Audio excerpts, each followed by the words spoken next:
Assalamualaikum warahmatullahi wabarakatuh.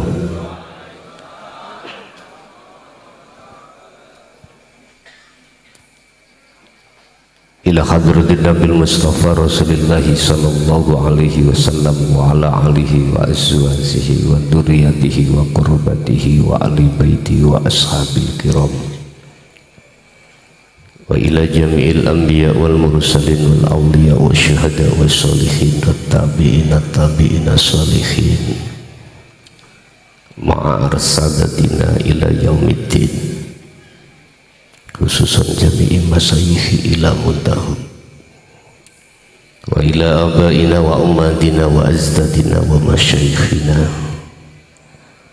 wa auladina wa azwazina wa dzurriyyatina wa ahli baitina, khususan jami'i man tabi'ana wa jami'il arwah fi hadil majlis wa ghairuhum lahumul fatihah.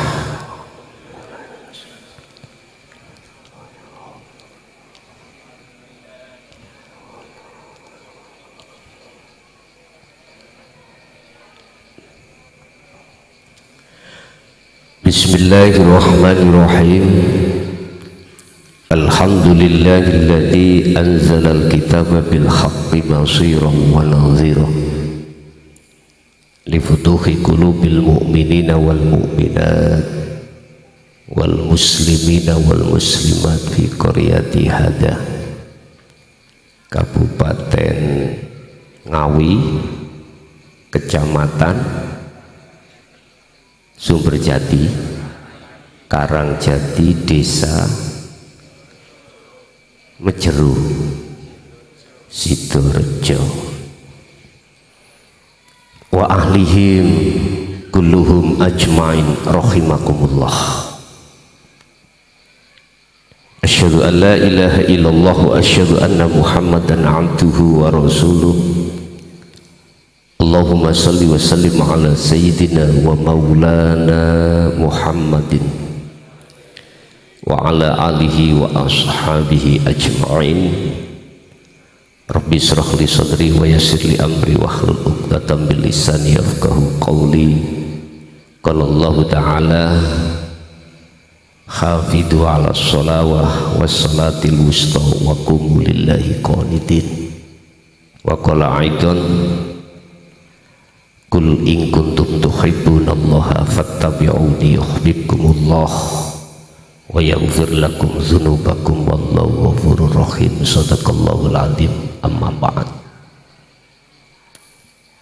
Hadratul muhtaramin, dumateng para alim, para ulama, habaib, asatid wa asatidah, tokoh masyarakat, tokoh agama, sesepuh bini sepuh, wa khususan dumateng sedaya para mursid yang tidak bisa kami sebutkan satu persatu.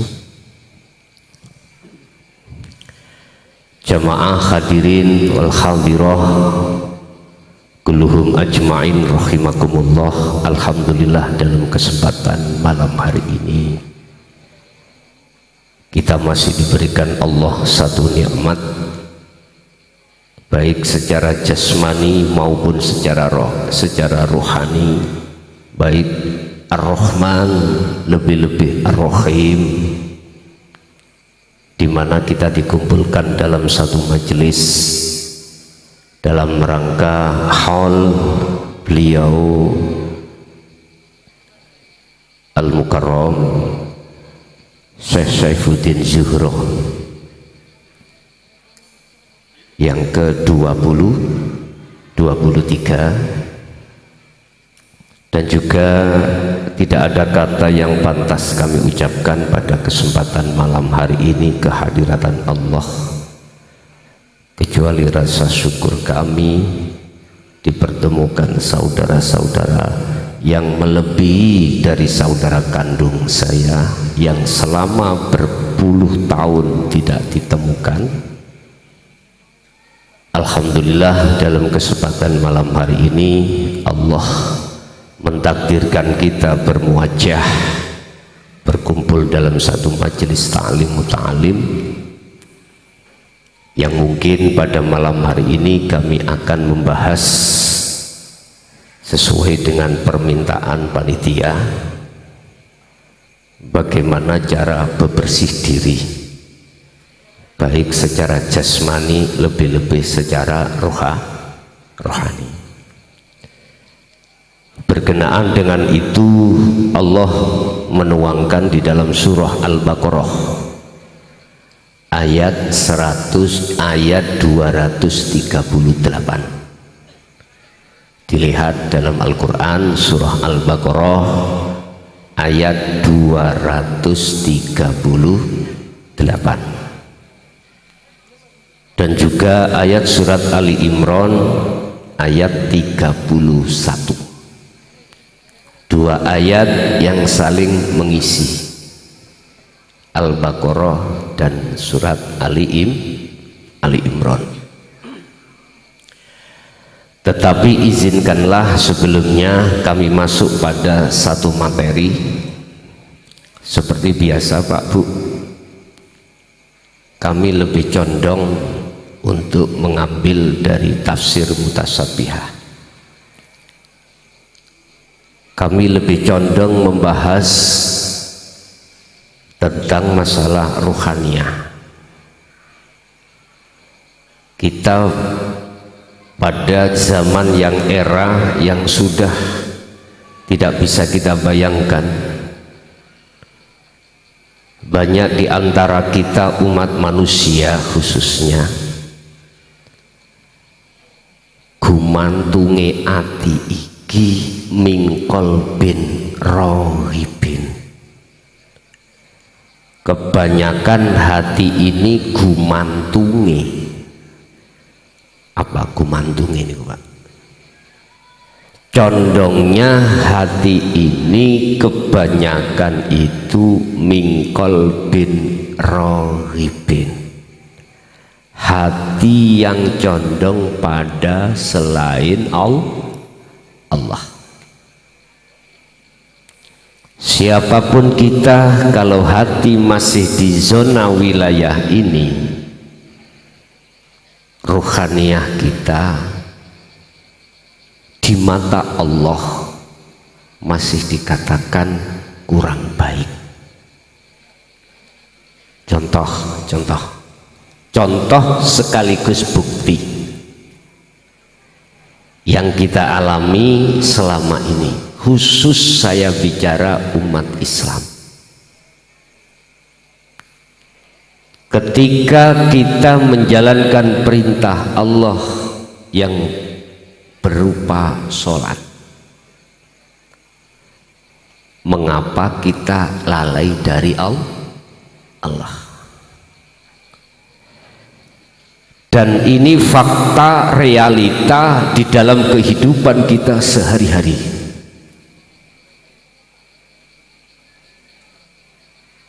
Dan ini tidak bisa kita bantah. Apapun status kita, apapun kedudukan kita, shollu ala Nabi Muhammad, Allah nggak bisa kita bohongi. Hati kita tidak akan pernah bisa bohong. Mengapa demikian? Nah ini. Terus solusinya bagaimana? Ini lewat Al-Quran kami tidak menyalahkan, enggak. Lewat Al-Quran Allah memberikan solusi.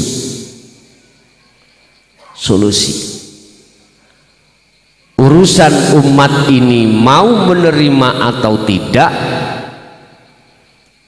itu bukan urusan kami, bukan urusan Allah. Yang jelas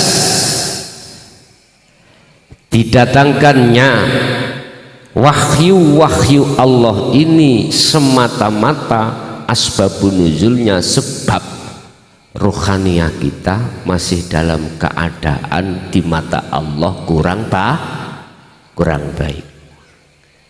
Mohon maaf Pak, jadi ini kita langsung live, yang mendengarkan kita itu tidak hanya di luar istana, di dalam istana pun juga mendengarkan. Dan ini nanti setelah penjabaran materi kami akan buka tanya jawab secara umum. Itu tergantung panitia. Sebab apa yang kujelaskan nanti, aku yakin di antara jamaah ada yang kurang paham, langsung tanya. Langsung tanya. Biar kita pulang clear, nggak ada dusta di antara kita. Setuju Pak ya? Yes. Nyantai mawon, ngaji iki nyantai walaupun 3 jam. Biasanya jam berapa Bapak Ibu kalau 24 jam. Nggih ngeten iki nggarakno kiai cepet bongko ngeten iki. Nggih. Wis sak cukupe mawon nggih. Materi kita jabarkan, nanti dikembangkan tanya jawab.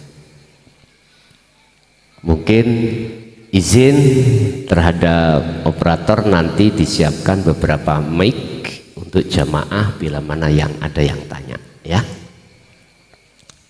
Bapak Ibu hadirin jamaah rahimakumullah. Sebelum kita masuk di dalam substansi ayat yang kujelaskan di atas tadi, ada password atau kata kunci. Tatkala kata kunci password ini jenengan miliki di dalam hati yang berupa iman, aku yakin paham apa kata kuncinya. Pertama, sudahkah Anda beriman bahwasanya kita makhluk diciptakan Allah tidak hanya unsur jasmani tetapi juga unsur rohani. Sampak-sampak ini didawuhkan dan dituangkan di dalam lagu kebangsaan Indonesia Raya. Apa? W.R. Supratman. Bangunlah jiwanya, bangunlah badannya. Nggih napa mboten? Kalau saya mensarah daripada lagu kebangsaan kemerdekaan Indonesia ini Bapak Ibu, mohon maaf 1 jam nggak selesai. Dan penuh dengan makna filosofi, penuh dengan makna tauhid, penuh dengan makna di mana kita sebagai manusia itu dikenalkan untuk sampai pada Allah. Udah, itu satu.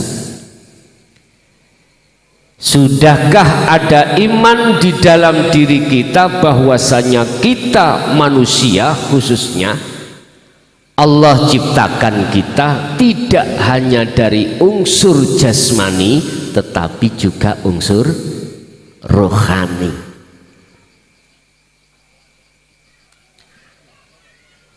Jasmani kita Allah ciptakan dari saripati tanah, nanti akan kembali ke tanah ketika saat kita sudah sampai pada waktu kullu nafsin dha'iqatul maut. Nggih napa? Ada umat Islam yang meninggal di Penteng ning Cagak? Ada nggak di sini? Nggak ada Pak ya? Pasti dikubur di tanah. Lah terus ruhaniah kita bagaimana? Bapak Ibu, inilah yang dimaksud ajaran sangkan paraning dumati. Ajaran innalillahi wa inna ilaihi rajiun. Ini yang paling sering kubahas itu di sini. Kemanakah ruhaniah kita akan kembali kepada Allah? Allah tidak akan menerima satu ruhaniah di dalam rahmatnya jikalau di dalam diri kita ruhaniah kita masih terindikasi dengan unsur syirik khafi. Apa itu syirik khafi? Syirik yang banyak umat Islam gak bisa mendeteksi. Syirik yang beriman selain Allah. Contoh.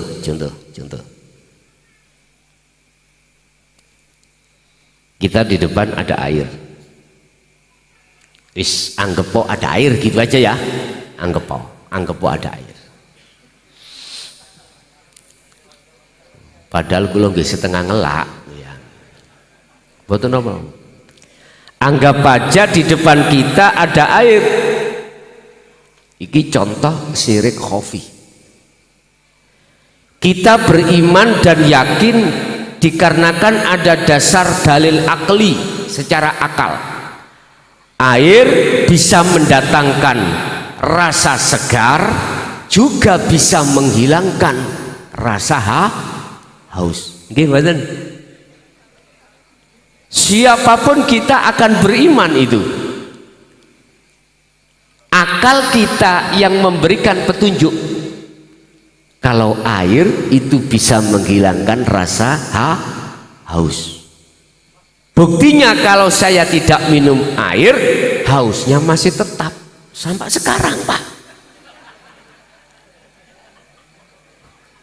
Sampai sekarang. Loh, ini contoh. Tatkala iman saya jatuhnya pada air yang bisa menghilangkan rasa haus, secara pandang sudut ilmu tauhid, mohon maaf, itu kita masih syirik khafi.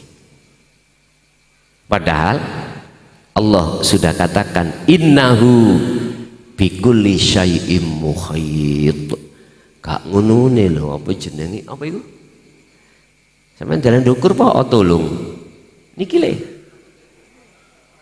Papane lah. Kula nulisnya piye? Mohon dibantu.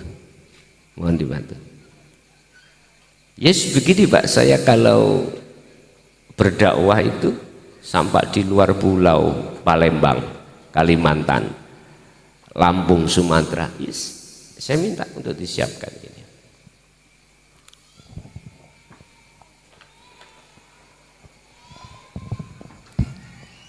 Mohon izin.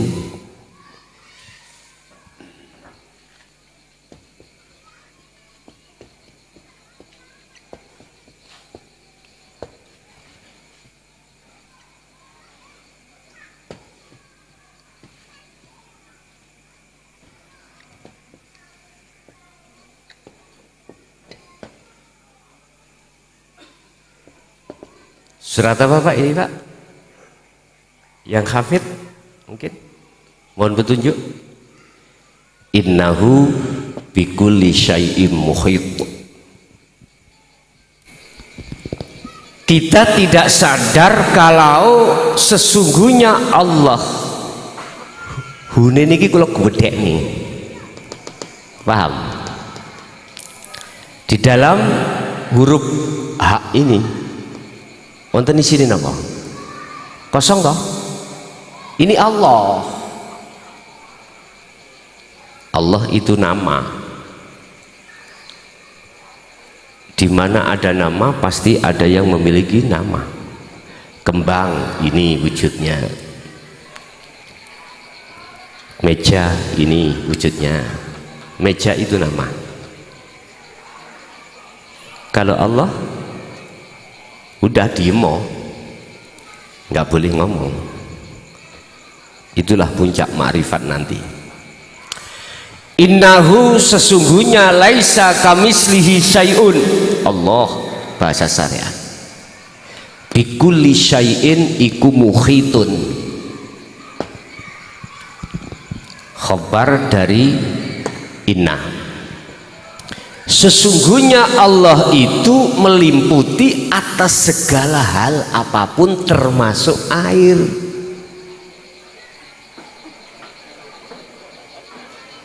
Mengapa kita tidak tahu kalau di dalam dan di luar air itu ada Allah?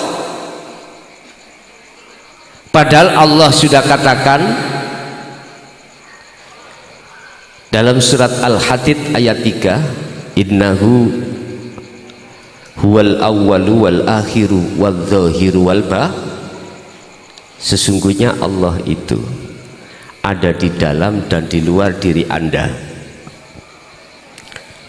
Wa qala aidan idza sa'alaka ibadi anni fa inni qaribun. Estu Pak kula wau mboten njaluk ngombe mboten. Ngapunten nggih ingkang kuwata. Dikira Kiai delap tomak. Kula wau nyambung nyontokake tok mawon. Dene diparingi nggih alhamdulillah. Nggih mugi-mugi barokah. Nggih.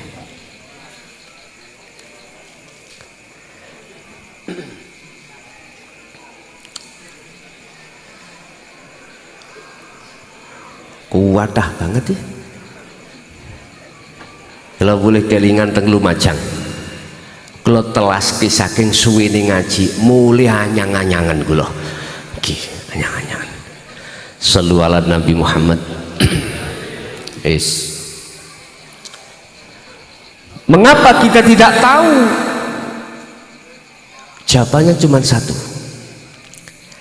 Karena ainul basiroh kita Bapak Ibu, mripate ruh itu masih tertutup. Meripat ruh kita, mata hati kita itu masih ada hijab, masih ada sesuatu yang menutupi, sehingga mata dohir kita ainul basiroh hanya memandang kekosongan.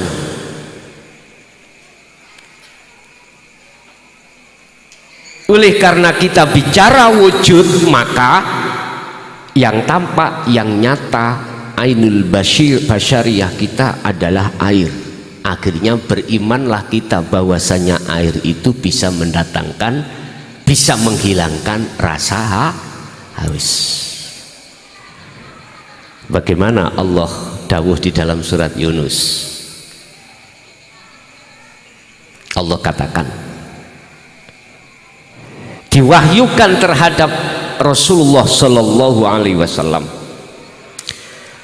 yang menegaskan di dalam surat Al-Maidah. Jadi di dalam Al-Quran itu ada 12 ayat saja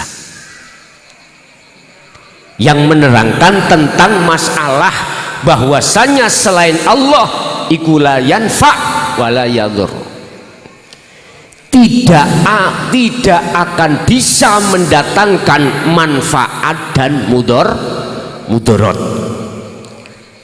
Itu pandangan rohaniah, pandangan hakikiyah, bukan pandangan jasmaniah, bukan pandangan syariah.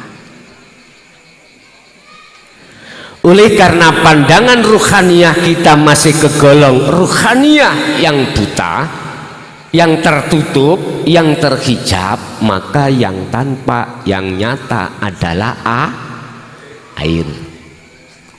Paham gak?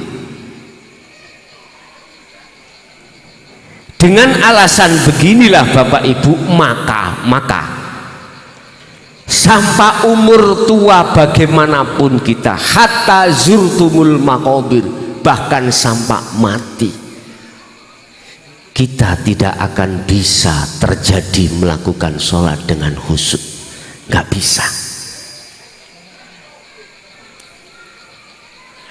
Gak bisa kita ketika sholat itu melakukan sholat dalam keadaan khudur, bertemu Allah. Gak bisa. Apalagi di luar sholat. Pertanyaan saya, sampai kapankah kita seperti ini? Sebab kalau kita biarkan fi qulubihim maradun fazadahumullahu marada, kalau tutup atau penyakit di dalam surat Al-Baqarah Allah katakan itu penyakit, jikalau tidak lekas kau operasikan, tidak lekas kau bawa ke dokter spesialis, maka penyakit itu tidak bisa sembuh, bahkan menjadi kambuh.